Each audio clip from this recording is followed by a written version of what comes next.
Niining panahon nga ang putling ebanghelyo gihagis sa mga hiwi nga pagtulunan. Kinahanglan mo barug ang mga tinun-an ni Kristo sa pagpakigbisog sa paglaban sa pagtuo, nga magkausa ug alang sa tanang panahong gihatag sa Dios ngadto sa iyang katawan. Maoy hinungdan nga namugna kining tulumanon ang putling ebanghelyo. 30 minutos nga pagsabwag sa tinuod nga ebanghelyo. Kauban ni Pastor Jeremias Hangad, ang putling ebanghelyo. Tulumanon nga gihatod kaninyo sa Herald of Grace Radio Ministries Philippines. Ang putling ebanghelyo.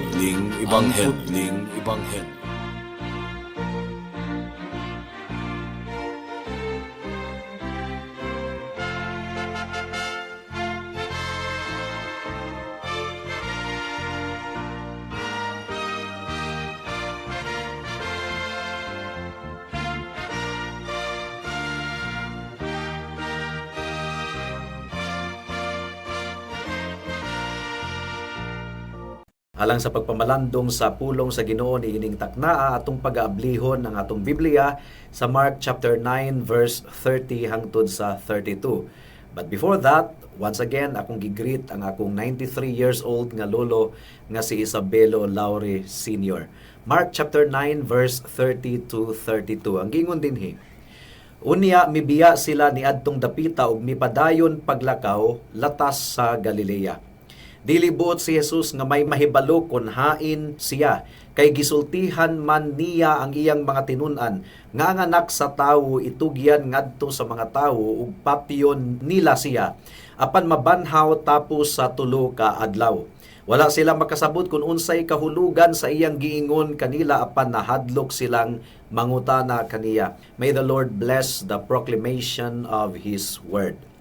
Sa bersikulo nga atong pamalandungan at this moment, mga kaigsuunan, mga kahigalaan, atong tanawon ang panabot sa mga disciples sa atong Ginoong Hesukristo. Gumikan kay privately, gitudluan ni Kristo ang iyang mga disciples mahitungod sa iyang umaabot na nga kamatayon, hapit na gayud siyang ilansang didto sa cross.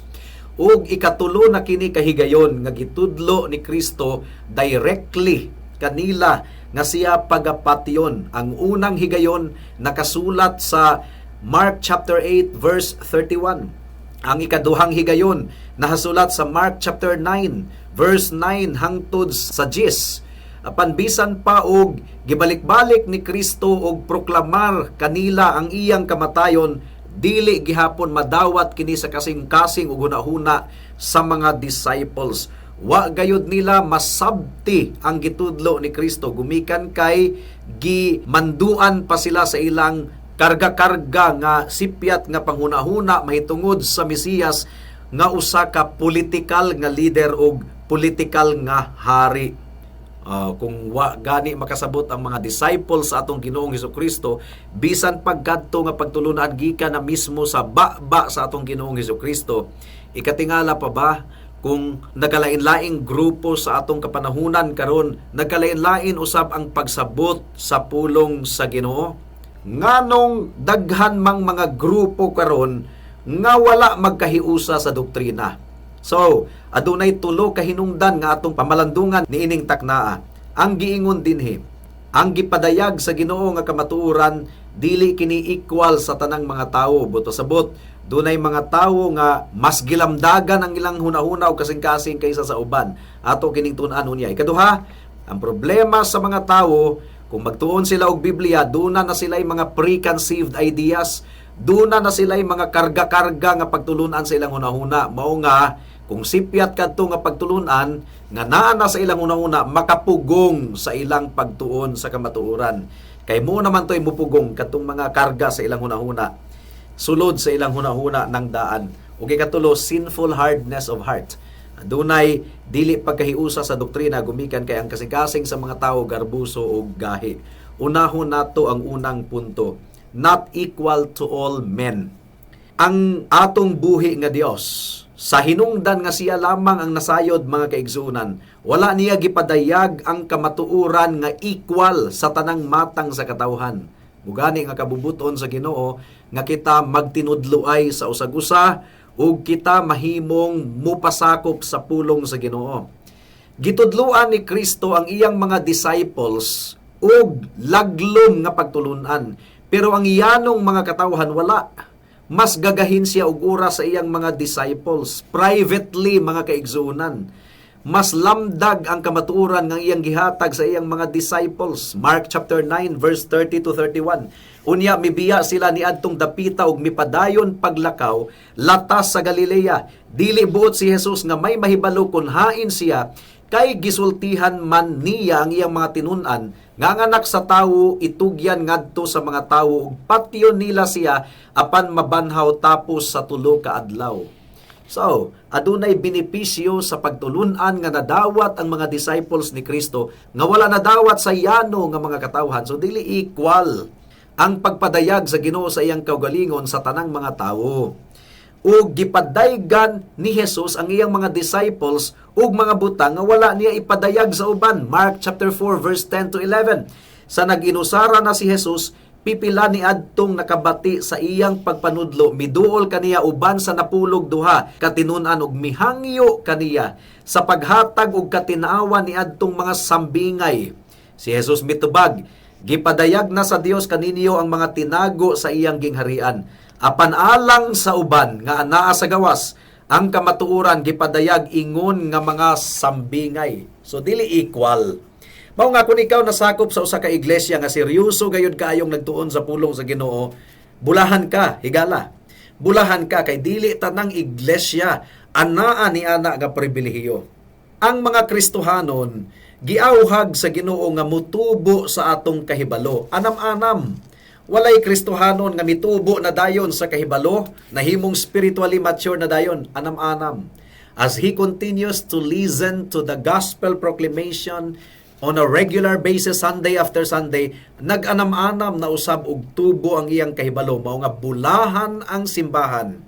Nga ang pastor kugihan gayud kaayo nga mutudlo, kugihan nga mo Bible study. 1 Corinthians chapter 3 verse 1. Mga igsoon, dili ako makasulti kaninyo sama sa akong pagpakigsulti sa mga tawo, nga tawong espirituhanon. Kinahanglan nga makigsulti ako kaninyo ingon nga mga kalibutanon ug mga masuso pa sa Kristohanong pagtuo. So, ang gihisgutan dinhi, masuso pa sa Kristohanong pagtuo. Puya pa, puya. So, but pasabot, dunay mga tawo nga hamtong na.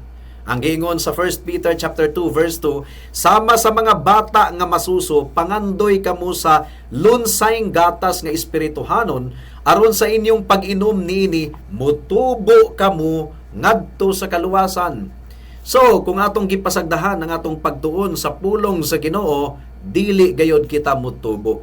Isip mga Kristohanon, kinahanglang i-apply nato sa atong kaugalingon nga adunay kakugi ang kamatuoran nga atong anam-anam nga nakatunan. We come to an understanding of the truth sa unsang paagi. Well, duha ka pamaagi.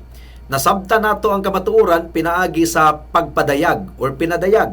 Kung pinadayag ang atong pagahisgutan, dili kining magdamgo kita, makakita kitag pananawon sa biblical times lang na. Nga aduna pa may mga propeta ni adtong panahuna nga ang Ginoo direktang nakigistorya kanila. Pero sa atong kapanahunan karon, kumpleto na ang Bible, ang pinadayag sa Ginoo nahasulat na tanan sa pulong sa Ginoo. Mao nga kinahanglang magkugi ang iglesia sa pagpamalandong pagbasa ug pagtuon sa pulong sa Ginoo. Acts chapter 17 verse 10 to 11 ang giingon dinhi, sa pagkagabi ni ana gipagikan dayon sa mga kaigsuonan si Pablo ug si Silas ngadto sa Berea. Ug sa ilang pag-abot didto miadto sila sa sinagoga sa mga Hudiyo. Mas bukas ang panghuna-huna sa mga tawo didto kaysa mga taga Tesalonika. Madasigon kaayo silang namati sa maayong balita ug nagtuon sila sa kasulatan matag adlaw aron pagtino kung tinuod bagayod kining mga butanga. So, kugihan sila nga mipakli sa kasulatan sa matag adlaw aron matino kung tinuod bagayod ang gisulti ni Pablo. Bible alone ang basihan sa kamatuoran. Naminaw na sila sa wali ni Pablo pero wa sila basta-basta mutuo dayon. Ilang gisuta kini sumala sa nahisulat sa Biblia. So ang nag-validate mga kaigsunan ang Biblia. Muibot pasabot na sa sola scriptura. Dili kita basta-bastang mutuo na lang dayon sa gitudlo sa bisag kinsang mga magwalali, konsultahon nato ang Biblia mismo. Now, sa Biblia, bisan pag ang Biblia dili makalibog, kay ang Biblia kahayag man, abaday kahayag nga makalibog, pero dili tanang bahin sa Biblia equal nga masabtan dayon. Dunay mga bahin sa Biblia nga lisod sabton, doon na po'y mga bahin nga sayon sabton, ug ang mga bahin nga lisod sabton mas gipasabot sa mga bahin nga sayon sabton. Inguna na ang Biblia. Ang tawag niya na analogy of scriptures. Kung dunay bahin sa Biblia nga lisod sabton, mangita ta sa laing bahin kay tuwa didto ang explanation mga kaigsuunan. Ang giingon sa 1 Corinthians chapter 2 verse 14, apan ang tawo nga wala magbaton sa espiritu sa Dios, dili makadawat sa mga gasa nga gikan sa espiritu sa Dios.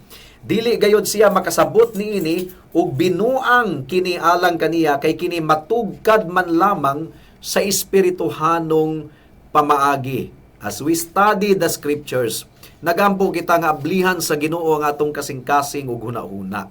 Tungod kay kung dili ablihan sa Ginoo ang atong kasing-kasing ug hunahuna, di gyud nato masabtan ang pulong sa Ginoo. So when we study the Bible, it is really a humbling experience, mga kaigsuunan.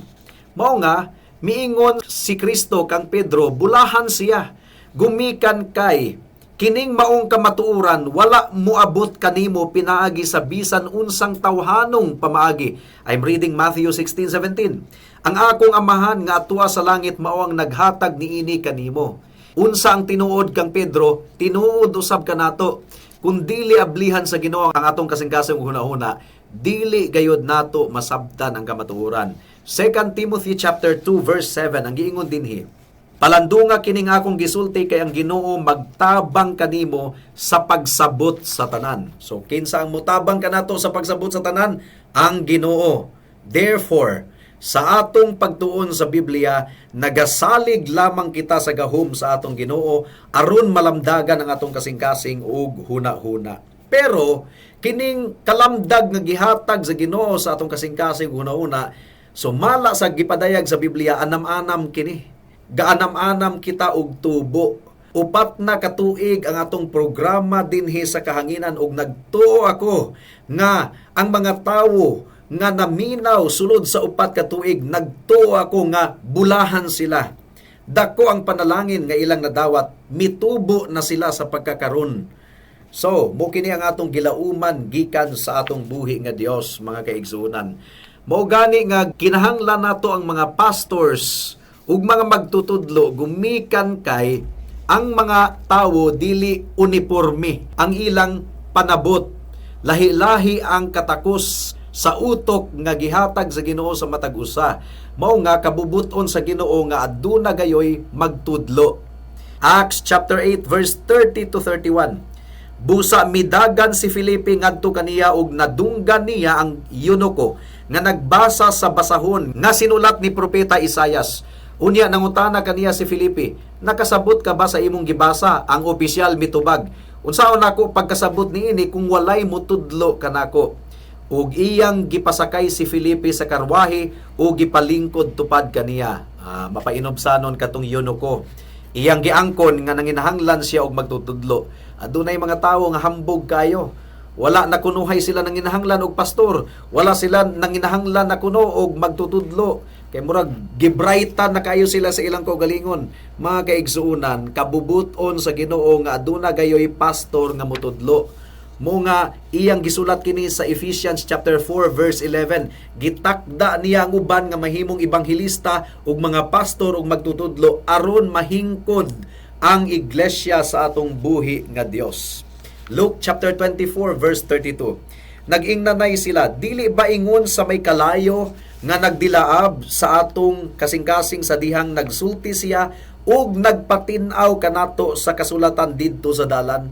Kinahanglan gayod kita nga adunay mupatinaw sa atong kasing-kasing hunahuna mahitungod sa pulong sa Ginoo. Mao nga Panalangin gayud kayo ang mga pastors nga gihatagan sa Ginoo og katakos nga mupatin-aw sa pulong sa Ginoo. Atong iampo kana sila mga kaigsunan ug atong iampo nga dugangan pa sa Ginoo kana nga mga magwalali.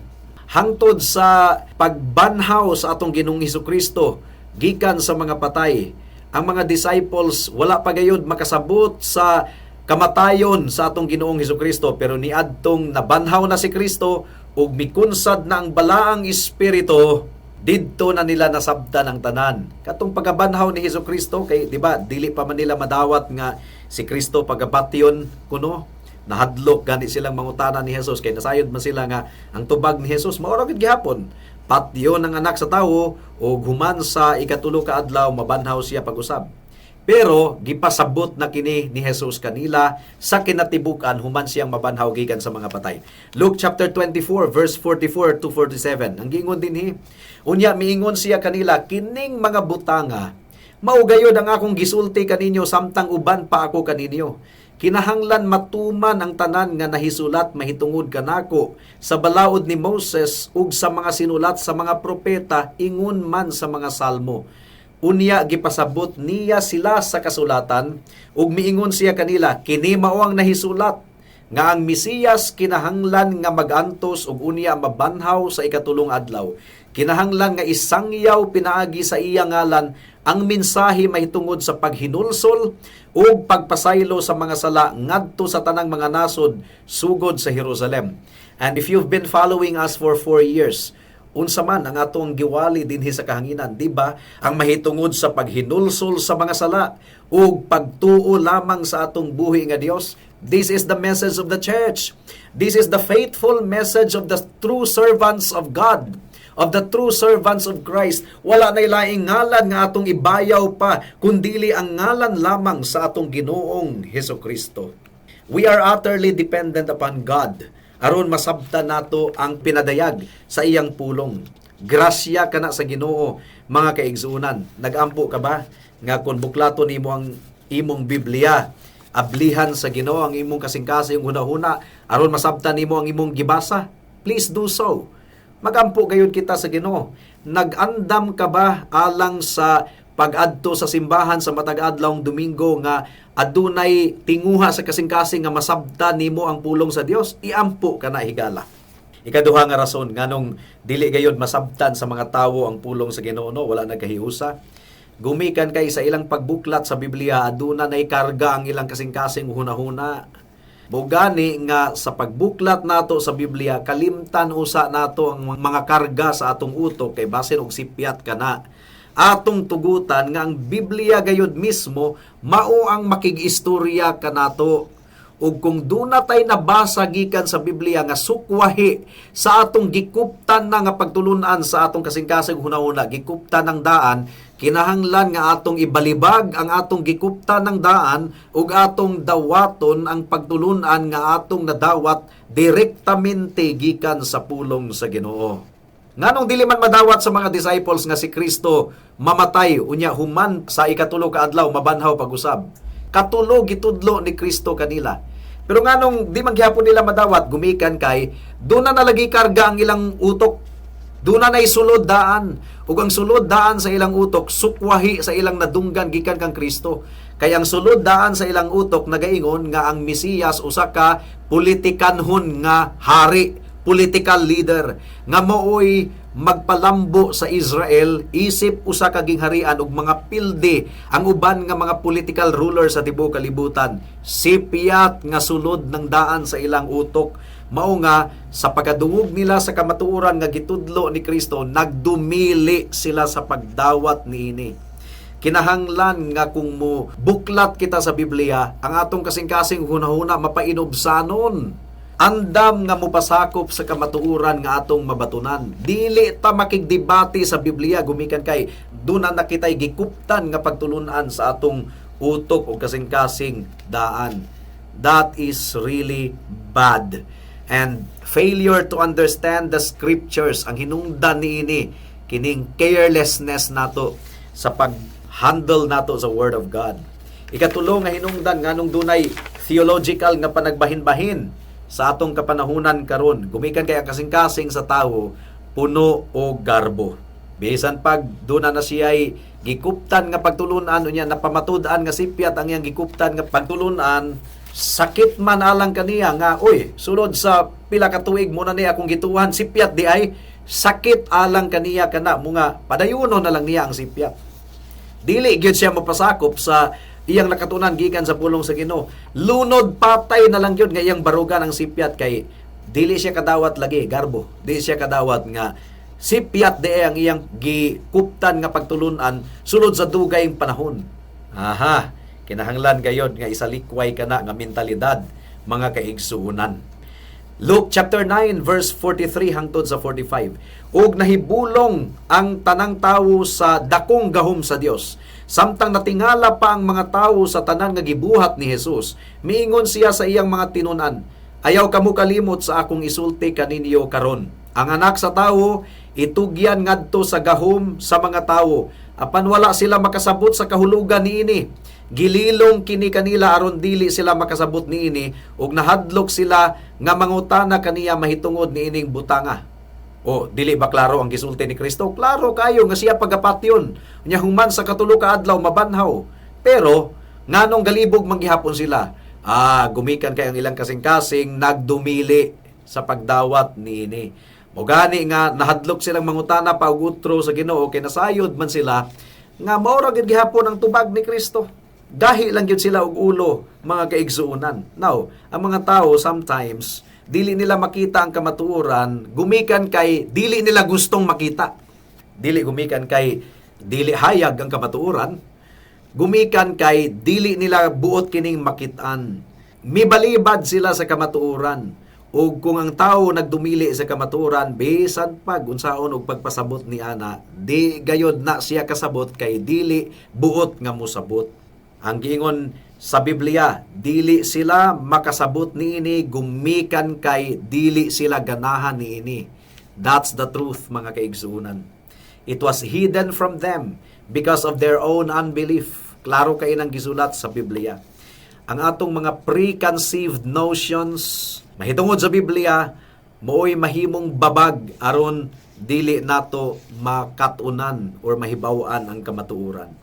So on the one hand, we will never be able to come up with the absolute unity of doctrine in the Christian church. Gumikan kay anaa pa kita sa atong unod, but God isn't pleased to reveal all truth to His people. Wala gipadayag sa Ginoo ang tanang kamatuoran uniforme sa tanang mga katawhan, muganing ga-appoint siya og mga pastor aron mutudlo sa iglesia. And this should humble all of us. But on the other hand, mga kaigsuonan, much of our failure to discern the truth, ang dili nato pagsabot sa kamatuoran, ang hinungdan niini ang atong makasasala nga attitude sa atong pagtuon sa pulong sa Ginoo. Gatinapulan kita sa pagtuon. Unya, pagbuklat nato sa Biblia, doon na nay karga-karga nga sipyat nga pagtulunan di ay sa atong kasing-kasing una-una. Unya, atong gipagahi ang atong kasing-kasing sa kamatuoran kay dili kita buot nga makakita niini. Hinaot nga protektahan sa Ginoo ang atong hunahuna o kasing-kasing gikan niini nga mga attitude, hardness of heart, kagahi sa kasing-kasing. Parehagod sa kaluwasan, aduna nay idea ang mga tawo nga ang paagi sa kaluwasan magbinuutan. Tumanon ang pulo ka sugo, nya maningkamot gayod magbinuutan. Muna nay idea sa mga tawo. Bisan pag kinsang bright nga mga tawo o kinsang tawo nga walay alamag, walay gibang kaagan, walay grado, kung tawagon nato mga kaigsunan, common understanding or common nga pagsabot sa mga tawo nga ang kaluwasan pinaagi sa mayong buhat magbinuutan. Kung mao ka na ang dalan sa kaluwasan, di na sapayan muwali ang mga pastor. Nakahibalo na ang mga tawo, muna na ilang gikuptan nga pagtulunan nga maluwas ta pinaagi sa mayong buhat. Bisan pagkinsay imong pangutanon sa tibuok kalibutan, mao gyud nay gituuhan nga maluwas ta pinaagi sa maayong buhat magbinuutan ta. Tumano nato ang napulo ka sugo. Unya, kung mo nay iwali sa pastor, wanay pulos. Gumikan kay mo naman ay gituhan sa mga tawo. Pero, tungod kay dili kana sakto. Ang Biblia nagaingon nga ang kaluwasan dili pinaagi sa mayong buhat kun dili pinaagi lamang sa grasya nga madawat nato pinaagi sa pagtuo. Ang atong mayong buhat hugawng panaptong dinug-an at tubangan sa Dios. Gumikan kay ang mga tawo wala kahibalo niini. That is the reason nganong ang mga pastor naningkamot gayud sa pagwali aron masabtan sa mga tawo ang dalan sa kaluwasan. Ang dalan sa kaluwasan mao kini: ikaw makasasala og dili ka makaluwas sa imong kaugalingon, nahilalom ikaw sa tunglo sa Dios. Gipadala sa Dios ang iyang bugtong nga anak nga si Hesukristo. Siya ang dalan, ang kamatuuran ug ang kinabuhi. Walay makaadto sa amahan kun dili pinaagi kaniya. Ang dugo ni Kristo mao ang giula didto sa krus sa Kalbaryo aron mabayran sa kinatibuk-an gayon ang silot sa imong sala. Ug ang pagkamatarong ni Kristo isuloob kanimo kung musalig ikaw kaniya lamang aron pagatubang nimo sa Dios madawat ikaw ang Dios balaan ikaw makasasala. Kinahanglang mahugasan ikaw sa dugo ni Kristo ug masuluban sa pagkamatarong ni Kristo. Ug sa unsang paagi madawat nimo kini higala pinaagi sa paghinulsol sa imong sala nga ang pasabot imong ilhon nga ikaw makasasala ug di ka makaluwas sa imong kaugalingon. Talikdan ang sala ug pagsalig sa atong Ginoong Hesukristo lamang ingon nga bugtong Dios ug manluluwas. Pero kung ang imong hunahuna ug kasing-kasing gimanduan na sa karga niini nga maluwas ta pinaagi sa good works, kita mo'y muluwas sa atong kaugalingon, dili gyud mo masabtan ang ebanghelyo gumikan kay dili ka buot nga musabot. Hinaot nga ablihan sa Ginoo ang imong kasing-kasing ug hunahuna ning takna sa pagwali sa pulong sa Ginoo. Magampo kita. Salamat o Dios nga ikaw mo'y nagatugot nga madunggan na usab once again sa mga katawhan ang imong mensahe sa ebanghelyo. Hinaot nga mamunga kini. Ablihi ang kasing-kasing hunahuna sa mga katawhan o Dios. Maluoy intawon ikaw sa matag usa. In Jesus' name we pray. Amen.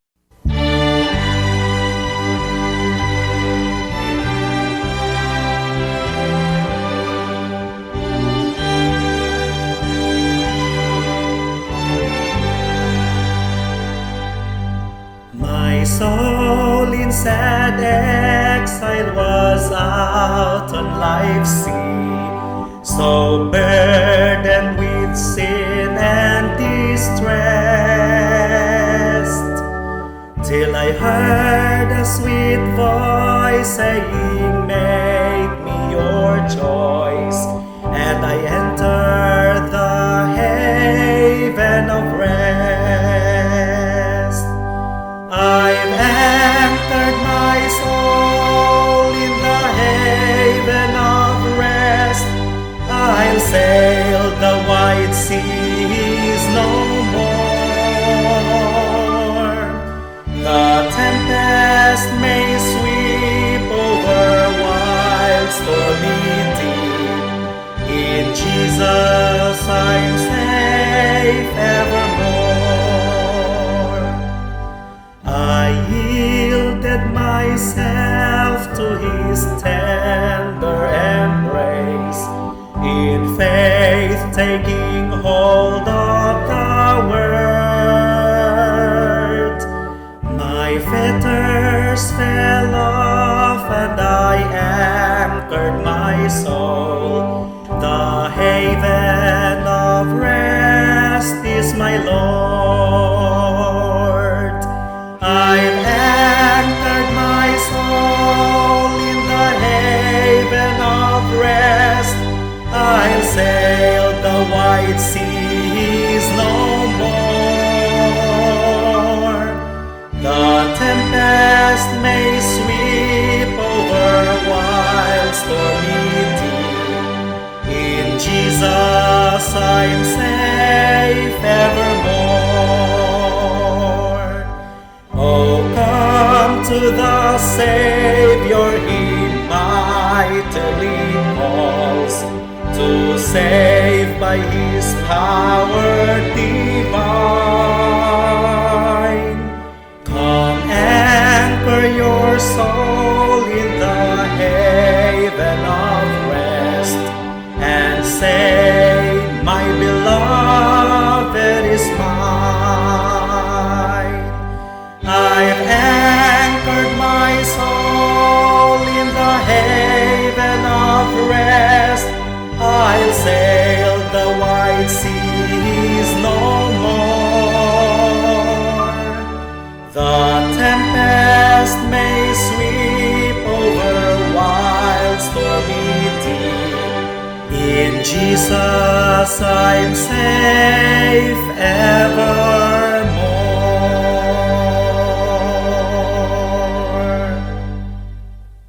Alang sa dugang nga mga pangutana, mahimong mo text kang Pastor Jeremias hangad sa 0935 744 3030.